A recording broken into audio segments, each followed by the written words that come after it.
ভগবান বলে যে এই দুনিয়ায় তোমার কিছুই নেই, সবই আমার। আর এটাই হচ্ছে তার প্রকৃষ্ট উদাহরণ। দেখুন তিনি ইচ্ছা করলে কী না করতে পারেন।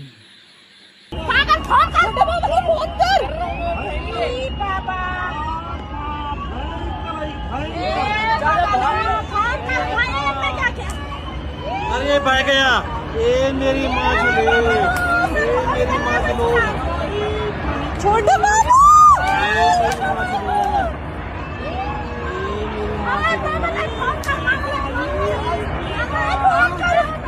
मामा चले गया सेफ जगह, मामा सेफ चले है, गया। सेफ है मंदिर।